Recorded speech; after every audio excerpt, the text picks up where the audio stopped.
قرآنی قواعد کی سیریز کے نئے سبق میں خوش آمدید۔ آج ہم جس موضوع پر بات کریں گے وہ ہے المبنی والمعرب۔ کلمات کو مرکب کرنے پر دو قسموں میں تقسیم کیا جاتا ہے۔ ایک قسم وہ ہے جس کا آخری حصہ کبھی تبدیل نہیں ہوتا اور اسے مبنی کہا جاتا ہے۔ دوسری قسم وہ ہے جس کا آخری حصہ تبدیل ہوتا ہے اور اسے معرب کہا جاتا ہے۔ یہ بات پہلے گزر چکی ہے کہ مفید جملے کلمات مفردہ سے مل کر بنتے ہیں، جن کی 3 اقسام ہیں: فعل، اسم اور حرف۔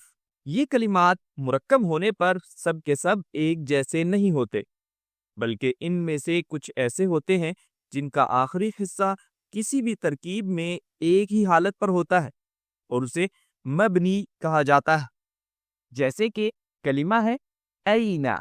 اب ہم اس کلمے کو مختلف جملوں میں استعمال کرتے ہیں۔ این الکتاب، کتاب کہاں ہے؟ این ذهب علی، علی کہاں گیا؟ ومن این جئت، اور تم کہاں سے آئے؟ تو یہاں دیکھیے ہر جملے میں اینا کے نون پر فتحہ ہے، خواہ جملے کتنے ہی تبدیل ہو جائیں۔ اور ان کلمات میں سے کچھ ایسے ہوتے ہیں جن کا آخری حصہ مختلف حالتوں پر ہوتا ہے اور اسے معرب کہا جاتا ہے، جیسے کلمہ السماء۔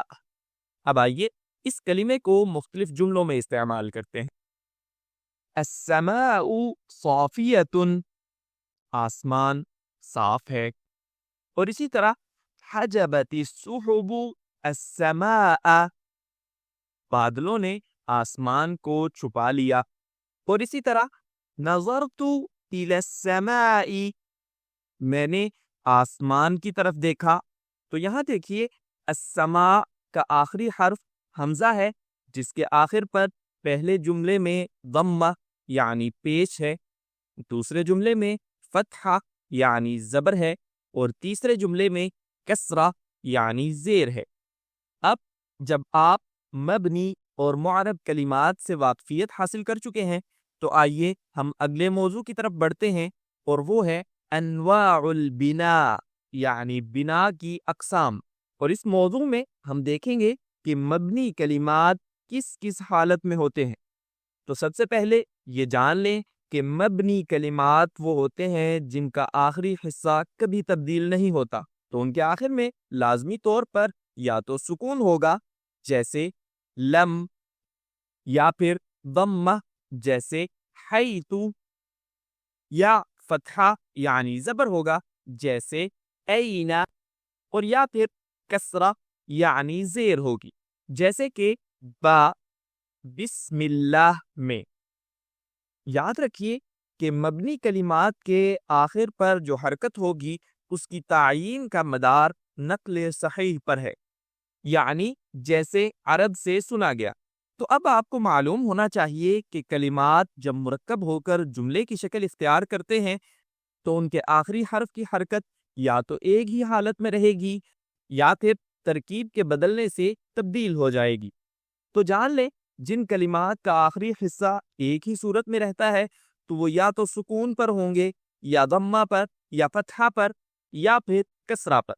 اور ہر وہ کلمہ جس کے آخر پر سکون یعنی جزم لازم ہو تو کہا جاتا ہے کہ وہ سکون پر مبنی ہے، جیسے لم، لن، من، عن اور فی۔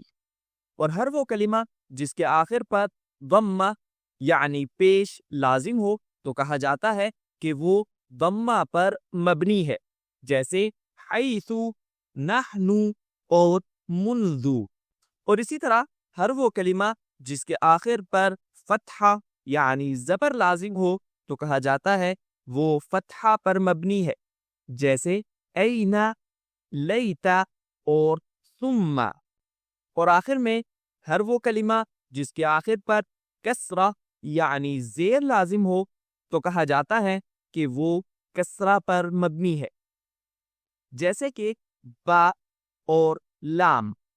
جب ہم ان میں سے ہر ایک کو جملے میں استعمال کرتے ہیں، جیسے التقدم بالاجتہادی یعنی ترقی محنت سے ہوتی ہے، اور وَلِكُلِّ مُجْتَہِدٍ نَصِيبٌ اور ہر محنت کرنے والے کے لیے اس کا حصہ ہوتا ہے۔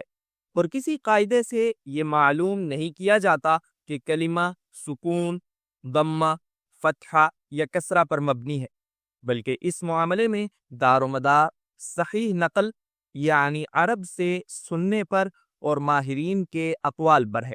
تو اگر کوئی آپ سے پوچھے کہ آپ نے کس چیز سے جانا کہ لم سکون پر، حیث ضمہ پر، این فتحہ پر اور با کسرہ پر مبنی ہے، اور یہ کیوں جائز نہیں کہ لم ضمہ پر مبنی ہو، تو آپ کے لیے جواب میں یہی ممکن ہے کہ آپ کہیں اس کا علم قواعد سے نہیں ہوتا، بلکہ یہ صرف سماع یعنی عرب سے سننے سے ہوتا ہے، اور میں نے لم کو صحیح عربی کلام کی ترکیبوں میں نہیں سنا مگر اس حالت میں کہ وہ ساکن تھا، اور یہی اس کی لازم حالت ہے۔ جیسے کہ سورۃ الاخلاص میں اللہ تعالیٰ نے فرمایا لم یلد ولم یولد، تو اسی سے ہم نے جان لیا کہ اس کی بنا سکون پر ہے، نہ کہ ضمہ پر، اور نہ ہی دیگر حرکات میں سے کسی اور پر، اور اسی لیے اسے ساکن ہی ادا کیا جاتا ہے۔ اور اسی طرح اکثر مبنی کلمات کا معاملہ ہے کہ جس چیز پر وہ مبنی ہے اس کو جاننے کا صحیح نقل یعنی عربی زبان کو سننے کے علاوہ اور کوئی راستہ نہیں ہے۔